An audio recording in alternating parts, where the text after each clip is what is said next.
Good morning, afternoon, or evening, depending on when you opted to view my presentation. Thanks for coming. I recently had the opportunity to interview a family friend I did not know I had, Ms. Ann Dorsey. Now, she's an aspiring playwright. She began writing when she was 8 years old. She found that she had an aptitude for ghost stories, and that's what she would write about most of the time. When she got into high school, she actually would get paid by other girls to write love letters for their boyfriends. And after high school, she began work as an EMT, which she did for 25 years, had 5 kids, 2 sets of twins. One of her daughters and one of her granddaughters actually performs at the playhouse that she writes for currently. So there's a little bit of family lineage in theater from what I could see. On top of writing creatively, she also will write informatively. She has a book due out on the Kindle called Priority, and it's about EMT work. After her work as an EMT, she went off and she acquired an Associates of Art in Communications with a concentration in theater. And at about age 50, she kind of had like a revelation. Maybe a moment of clarity. She wanted to get back to her creative writing. Writing is what she always has been. She says she's a writer. She always will be a writer. She always has been a writer. So she began writing plays 2 years ago for a playhouse called Poss and the Kids. And it's a playhouse that kids or adults of any age, whether they're barely walking or can barely get words out, or if they're 99 years old, they're all inclusive.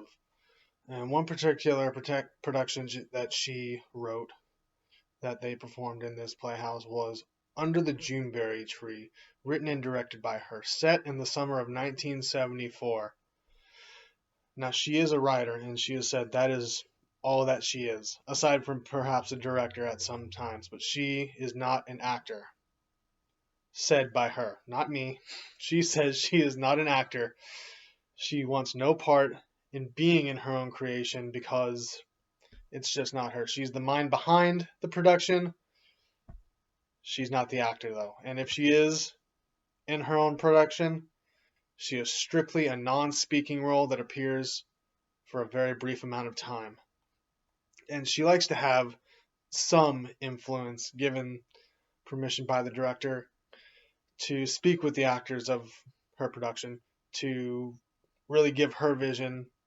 Like, this is what she saw one or another character as being like in her own writing.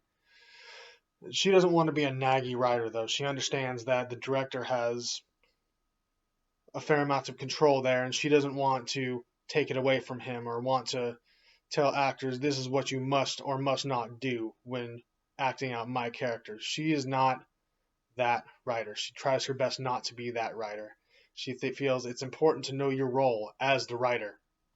And when she is writing, she actually likes to listen to Midnight Syndicate. I had never heard of Midnight Syndicate. I took a little listen to them, and I could describe them as kind of eerie, something you would expect in a suspenseful scene building up to some type of happening in a horror film, which makes sense because, as I stated before, she grew up with an aptitude for ghost stories and she still writes ghost stories. And it makes sense that she finds motivation in this kind of music for her to continue writing. It's like the music is putting the ideas in her head, but there are no words. It's just instruments, organs, cymbals, gong, just instruments, and just the sound is putting the ideas in her head, giving her the motivation, the ideas to put down on paper. And she has stated that one of the things that gets her the biggest writing block is their general negativity or outside influence. And by that, she means she will not go watch any other production, watch television, the news, or anything when she's trying to write something. She feels when she's trying to write, her thoughts need to be only her thoughts. If she has any type of outside influence, she feels like it almost taints what she's putting down on that paper.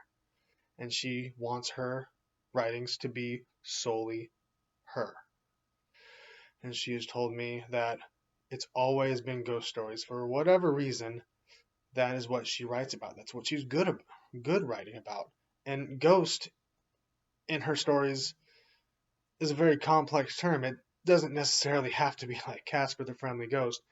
Ghost could be a part of your past that you're trying to escape or ignore. It could be some type of crippling debt, some type of regret. Ghost is so versatile in her works.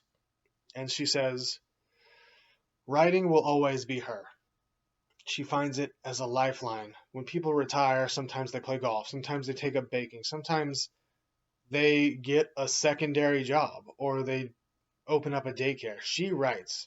She writes whenever she can. She says, as long as her mind still works and as long as she can put a pencil in her hands, or maybe not even put a pencil in her hands, as long as she can get the ideas from her head onto paper to where they can be read, she will be a writer. And her advice to people who come after her is to have dreams, that a dream is a dream. It's exactly that.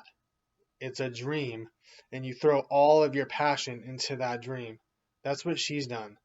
She knows that it's what she's all about is writing, so she throws everything she has into it.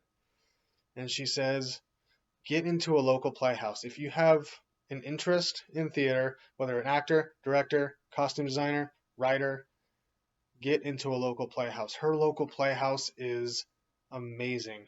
Poss and the Kids. Poss is the owner of the playhouse, and he's been so welcoming and so supportive of her works, and that is her advice to those coming after her is put yourself in that type of atmosphere where you have that kind of support. It will help you grow immensely.